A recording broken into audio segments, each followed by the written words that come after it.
Good morning students. This is Jayantimas from Social Department. In last video we saw about the Unit 8 Nationalism Gandhian Phase Part 3. Today we are going to see about the Part 4 including the 8.6 and 8.7. 8.6 First Congress Ministries under Government of India Act 1935. The Government of India Act 1935 was one of the important positive outcomes of the civil disobedient movement. The key features of the act were provincial autonomy and diarchy at the center. The act provided for an all India federation with 11 provinces, 6 chief commissioners provinces, and all those princely states which wished to join the federation. The act also provided autonomy to the provinces. All the subjects were transferred to the control of Indian ministers. Diarchy that was in operation in provinces was not extended to the central government. The franchise based on property was extended, though only about 10% of the population enjoyed the right to vote. By this act, Burma was separated from India. இன்றைக்கி நம்ம Gandhian ஃபேஸில் nationalism லெசனில் Gandhian ஃபேஸில் part 4ல் 8.6 பார்க்க போகிறோம். 8.6 என்ன அப்படின்னா 1935 இந்திய அரசு சட்டத்திற்கு கீழே அமைஞ்ச முதல் காங்கிரஸ் அமைச்சரவைகள்லாம் என்னன்னு பார்க்க போகிறோம். அதாவது சட்டமறுப்பு இயக்கத்தினோட ஆக்கப்பூர்வ வெளிப்பாடுகளில் இந்த 1935 இந்திய அரசு சட்டமும் ஒரு முக்கியமான ஒன்றா விளங்கும். மாகாணங்களுக்கு தன்னாட்சி அதிகாரம் அண்டு மத்திய அளவில் இரட்டையாட்சி அப்படிங்கிறது தான் இந்த சட்டத்தோட முக்கிய அம்சமாக இருந்துச்சு. அகில இந்திய கூட்டமைப்பு ஏற்படணும் அப்படிங்கிறது தான் இந்த சட்டம் வலியுறுத்துச்சு. அதன்படி 11 மாகாணங்கள், 6 தலைமை ஆணையரக மாகாணங்கள் அண்ட் இந்த கூட்டமைப்பில் சேர விரும்பிய அனைத்து சிற்றரசுகளும் இந்த கூட்டமைப்பில் இடம்பெற்றிருந்துச்சு. மாகாணங்களோட தன்னாட்சிக்கும் இந்த சட்டம் வகை செஞ்சிருந்தது. அனைத்து துறைகளும் பார்த்திங்கன்னா இந்திய அமைச்சர்களின் கட்டுப்பாட்டுக்குள்ளே கொண்டு வரப்பட்டுச்சு. மாகாணங்களில் நடைமுறையில் இருந்து வந்த இரட்டை ஆட்சி மத்திய அரசுக்கும் விரிவாக்கப்பட்டுச்சு. வாக்குரிமையானது சொத்தின் அடிப்படையில் நீட்டிக்கப்பட்டதால் மக்கள் தொகையில் 10% மக்கள் மட்டுமே வாக்களிக்கிற தகுதியை பெற்றிருந்தாங்க. இந்த சட்டத்தின்படி பர்மா இந்தியாவிலிருந்து பிரிக்கப்பட்டுச்சு. இதில் நம்ம ஃபஸ்ட்டாக பார்க்க போகிறது Congress ministries and their work. The government of India act 1935 was implemented with the announcement of elections in 1937. The Congress immensely benefited because of the civil disobedient movement. The Congress called off its program of boycott of legislature and contested elections. It emerged victorious in 7 out of the 11 provinces. It formed ministries in 8 provinces: Madras, Bombay, Central Provinces, Orissa, Bihar, United Provinces, Northwest Frontier Provinces. In Assam, it formed a coalition government with Assam Valley Muslim Party led by Sir Muhammad Sadullah. The Congress ministries functioned as a popular government and respond to the needs of the people. The salaries of ministers were reduced from rupees 2,000 to rupees 500 per month. Earlier action taken against nationalists were rescinded. They repealed the acts which vested emergency powers in the government, lifted the ban imposed on political organization except the Communist Party, and removed the restrictions on the nationalist press. Police powers were curbed and reporting by the CID on political speeches discontinued. Legislative measures were adopted for reducing indebtedness of peasantry and improving the working conditions of the industrial labor. Temple entry legislation was passed. Special attention was paid to education and public health. Next நம்ம பார்க்க போகிறது என்ன அப்படின்னா காங்கிரஸ் அமைச்சரவைகளும் அதனுடைய அதனுடைய works எல்லாம் என்னென்னு தான் நம்ம பார்க்க போகிறோம். 1937 தேர்தல்கள் பார்த்திங்கன்னா அறிவித்த உடனேயே 1935 வந்த இந்திய அரசு சட்டம் அமல்படுத்தப்பட்டுச்சு. சட்ட மறுப்பு இயக்கத்தால் காங்கிரஸ் பார்த்திங்கன்னா அதனுடைய பவரை ரொம்பவே இழந்திருந்தது. சட்டப்பேரவை புறக்கணிப்பை கைவிட்ட காங்கிரஸ் தேர்தல்களில் போட்டியிட்டுச்சு. 11 மாகாணங்களில் போட்டியிட்டு 7 மாகாணங்களில் காங்கிரஸ் பலமாக வெற்றி பெற்றுச்சு. மெட்ராஸ், பாம்பே, மத்திய மாகாணங்கள், ஒடிசா, பீகார், 5 மாகாணங்கள், வடமேற்கு எல்லை மாகாணங்கள், சர் முகமது சாதுல்லா தலைமையிலான அஸ்ஸாம் பள்ளத்தாக்கு முஸ்லீம் கட்சியுடன் இணைஞ்சு கூட்டணி அரசு உட்பட 8 மாகாணங்களில் காங்கிரஸ் ஆட்சி அமைச்சிச்சு. காங்கிரஸ் அரசுகள் பிரபலமான அரசுகளாக செயல்பட்டுச்சு, மக்களோட தேவைகளை நிறைவேற்றுச்சு. அதாவது அமைச்சர்களோட சம்பளம் பார்த்திங்கன்னா மாதத்துக்கு 2000 500 குறைக்கப்பட்டுச்சு. தேசியவாதிகளுக்கு எதிராக எடுக்கப்பட்ட முந்தைய நடவடிக்கைகள் ரத்து செய்யப்பட்டுச்சு. அரசிடம் அவசரகால அதிகாரங்களை தந்த சட்டங்களை அவங்க திரும்ப வாங்கிட்டாங்க. கம்யூனிஸ்ட் கட்சி தவிர இதர கட்சிகள் மீது விதிக்கப்பட்ட தடைகளை ரத்து செய்தாங்க. தேச அளவில் பத்திரிகைகள் மீது விதிக்கப்பட்டிருந்த கட்டுப்பாடுகளை காங்கிரஸ்காரர்கள் அகற்றிவிட்டனர். காவல்துறை அதிகாரிகள் கட்டுப்படுத்தப்பட்டன. அரசியல் பேச்சுக்களை பற்றி சிஐடி சார்பாக அறிக்கை தருவது விலக்கிக் கொள்ளப்பட்டுச்சு. விவசாயிகளின் கடன்கள் குறையவும் தொழிலாளர்களோட பணி நிலைமை மேம்படவும் சட்டப்பூர்வமான நடவடிக்கைகள் மேற்கொள்ளப்பட்டுச்சு. கோவில் நுழைவுச் சட்டம் நிறைவேற்றப்பட்டுச்சு. கல்வி மற்றும் பொது சுகாதாரத்துக்கு சிறப்பு கவனம் செலுத்தப்பட்டுச்சு. நெக்ஸ்ட் நம்ம பார்க்க போகிறது ரெசிக்னேஷன் ஆஃப் காங்கிரஸ் மினிஸ்ட்ரிஸ்.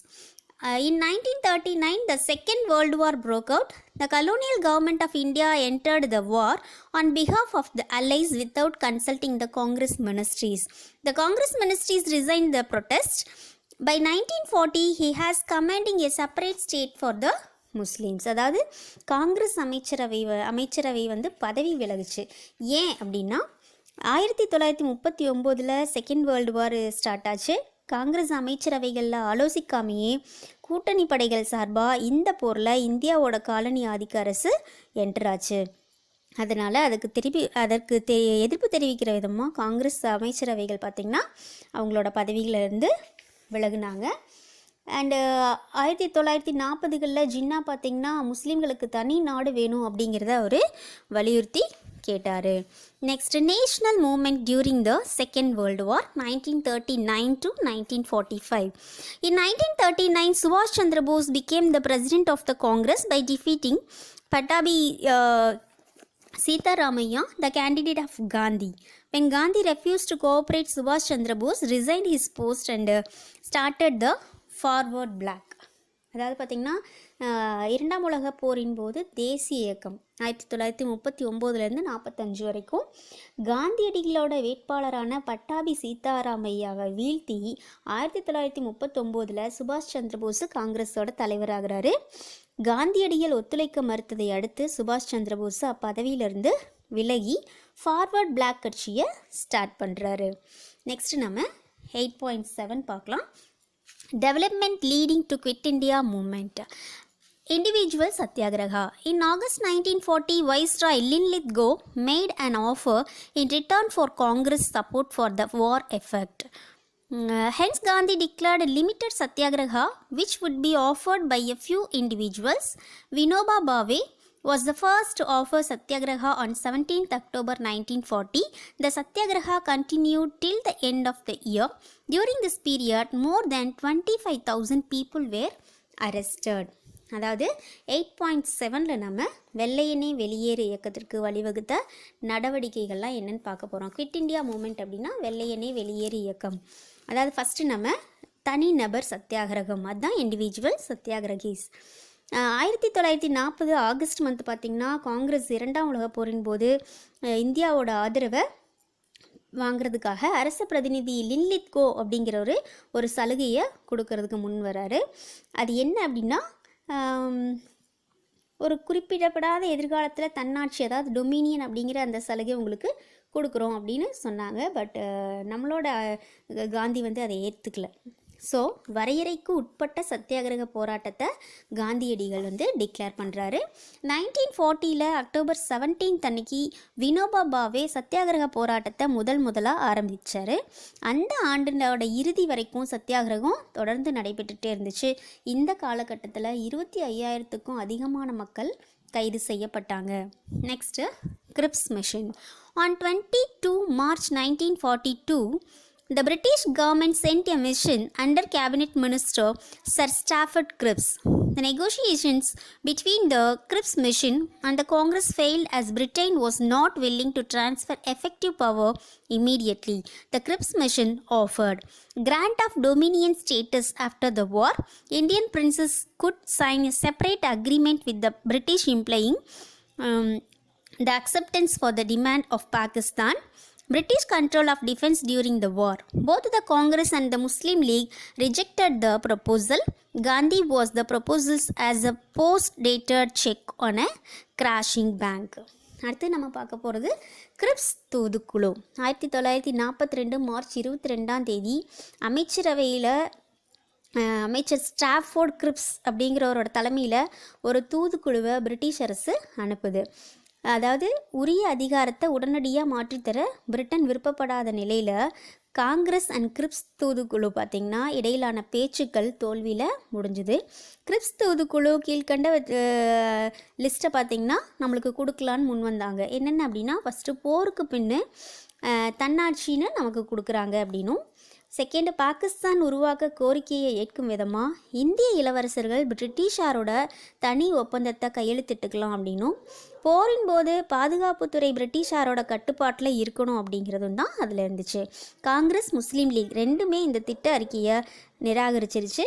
திவாலாகும் வங்கியில் பின் தேதியிட்ட காசோலை என காந்தி பார்த்திங்கன்னா இந்த திட்டங்களை சொல்கிறாரு. நெக்ஸ்ட் நம்ம பார்க்க போகிறது do or die call by Gandhi. The outcome of the Cripps machine caused considerable disappointment.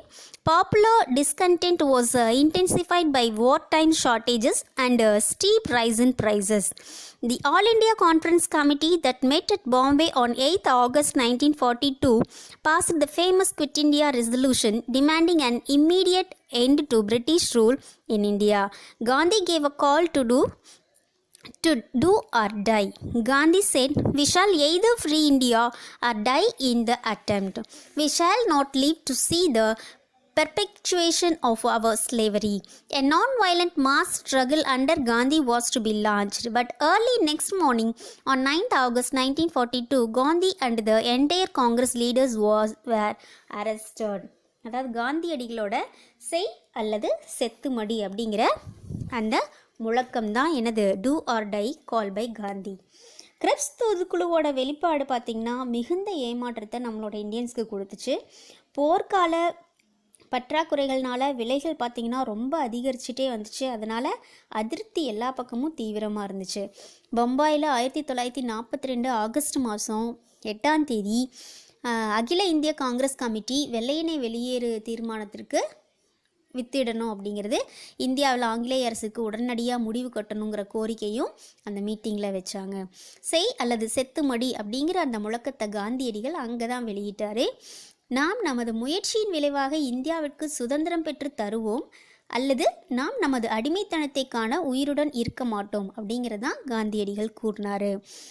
காந்தியடிகளின் தலைமையில் கீழ் அகிம்சையான மக்கள் போராட்டம் தொடங்கப்பட்டிருந்துச்சு. ஆனால் அடுத்த நாள் காலையில் 9 ஆகஸ்ட் 1942 அன்னைக்கு காந்தியடிகளும் அவரை சேர்ந்த அந்த காங்கிரஸ் தலைவர்கள் எல்லாத்தையும் கைது செஞ்சிட்டாங்க பிரிட்டிஷு. நெக்ஸ்ட் நம்ம பார்க்க போகிறது role of socialist. With Gandhi and other prominent leaders of Congress in jail, the socialists provided the leadership for the movement. Jayaprakash Narayan and Ramnath Mishra escaped from prison and organized an underground movement. Women activists like Aruna Asaf Ali played a heroic role. Usha Mehta established Congress radio undergood which successfully functioned till November 1942. Next நம்ம பார்க்க போகிறது சமதர்மவாத தலைவர்களோட பங்கு, அவங்களோட பணியில் அவங்களோட பங்கு என்னன்னு பார்க்க போகிறோம். காந்தியடிகள் அண்ட் இதர முக்கிய காங்கிரஸ் தலைவர்கள் சிறையில் அடைக்கப்பட்டதை இந்த இயக்கத்திற்கு சமதர்மவாதிகள் தலைமை தாங்கினாங்க. சிறையிலிருந்து தப்பிச்ச ஜெயபிரகாஷ் நாராயண், ராம்நாத் மிஸ்ரா இவங்கெல்லாம் பார்த்திங்கன்னா திரைமறைவு வேலைகளில் ஈடுபட்டாங்க. அதாவது முன்னாடி தெரியாமல் பின்பலமாக இருந்து வேலை செஞ்சாங்க. அருணா ஆசஃப் அலி அப்படிங்கிற பெண் தலைவர்கள், அந்த மாதிரி இருக்கிற பெண் தலைவர்கள் முக்கிய பணி இதில் ஆற்றியிருக்காங்க. உஷா மேத்தா நிறுவிய காங்கிரஸ் வானொலி திரைமறைவில் இருந்தபடியே 1942 நவம்பர் மாதம் வரைக்கும் வெற்றிகரமாக செயல்பட்டுச்சு அப்படிங்கிறது இதனுடைய ஒரு ஸ்பெஷல்னே நம்ம சொல்லலாம். Next people's response. As news spread to different parts of India, a spontaneous protest broke out everywhere. The people protested in whatever form that they could, such as hurtals, strikes, picketing. The government suppressed it with a brute force. People attacked government buildings, railway stations, telephone and telegraph lines, and all that stood as symbols of British authority. This was particularly widespread in Madras. Parallel governments were established in Satara, Orissa, Bihar, United Provinces and Bengal. Next பார்த்தோம்னா people's response. Peoples response பார்த்திங்கன்னா மக்களின் வெளிப்பாடு தான் peoples response. இந்தியாவின் பல பகுதிகளுக்கோ இந்த செய்தி பரவதை அடுத்து அனைத்து இடத்துலையும் பார்த்திங்கன்னா ஆங்காங்கே வன்முறை ஆர்ப்பாட்டங்கள்லாம் வெடிச்சது. வேலை நிறுத்தங்கள், ஆர்ப்பாட்டங்கள், மறியல்னு மக்கள் அவங்களுக்கு தெரிஞ்ச வகையில் போராட்டங்களை நடத்தினாங்க. இந்த போராட்டங்கள்லாம் பார்த்திங்கன்னா இந்த அரசு இயக்கத்தை எல்லாமே பார்த்திங்கன்னா அப்போ இருந்த கவர்மெண்ட்டு தன்னோட இரும்பு கரம் கொண்டு நடக்குச்சு. அரசு கட்டிடங்கள், ரயில் நிலையங்கள், தொலைபேசி அண்ட் தந்தி கம்பிகள் பிரிட்டிஷ் அதிகாரத்தின் அடையாளங்களாக நின்ற அனைத்தின் மீதும் மக்கள் பார்த்திங்கன்னா தாக்குதல்கள் நடத்தினாங்க. மெட்ராஸில் இது முக்கியமாக தீவிரமாக ரொம்ப ஸ்ப்ரெட் ஆச்சு. சத்தாரா, ஒரிசாங்கிறது பார்த்திங்கன்னா அட் ப்ரெசென்ட் இருக்கிற ஒடிசா, பீகார் அண்டு ஐக்கிய மாகாணங்கள், பெங்கால், இந்த இடங்களெல்லாம் பார்த்திங்கன்னா இணையரசுகள் நிறுவப்பட்டுச்சுன்னே சொல்லலாம். நெக்ஸ்ட்டு சுபாஷ் சந்திர போஸ் அண்ட் INA. சுபாஷ் Chandra Bose, who had left the Congress, was now under house arrest. He wanted to strike British hard by joining its enemies. In March 1941, he made a dramatic escape from his house in disguise and reached Afghanistan. Initially, he wanted to get the support of Soviet Union. After the Soviet Union joined the Allied powers, which included Great Britain, he went to Germany. In February 1943, he made his way to Japan on a submarine and took control of the Indian National Army. The Indian National Army, Captain Lakshmi Sahgal headed it, had earlier been organized by Gen. Mohan Singh with the Indian prisoners of war with the support of Japanese in Malaya and Burma. Bose reorganized it into 3 brigades: Gandhi Brigade, Nehru Brigade and a Women Brigade named after Rani of Jhansi. Subhash Chandra Bose formed the provincial government of Free India in Singapore. He gave the slogan Delhi Chalo. INA was deployed as part of the Japanese forces. However, the defeat of Japan stopped the advance of INA. The airplane carrying Subhash Chandra Bose crashed, bringing to an end his crusade for freedom. The British government arrested the INA officers and put them on trial in the Red Fort. The trial became a platform for nationalist propaganda. The Congress set up a defense committee comprising Nehru, Tej Bahadur Sapru, Bhulabhai Desai and Asaf Ali. Though the INA officers were convicted, they were released due to public pressure. The INA exploits and the subsequent trials inspired the Indians. Next நம்ம இந்த இதில் லாஸ்ட்டாக பார்க்க போகிறது பார்த்தோம்னா சுபாஷ் Chandra Bose and அவரோட இந்திய தேசிய இராணுவம், இந்தியன் நேஷனல் ஆர்மி தான் இந்திய தேசிய இராணுவம். காங்கிரஸை விட்டு விலகிய சுபாஷ் சந்திர போஸ் வீட்டுக்காவலில் வைக்கப்பட்டார்.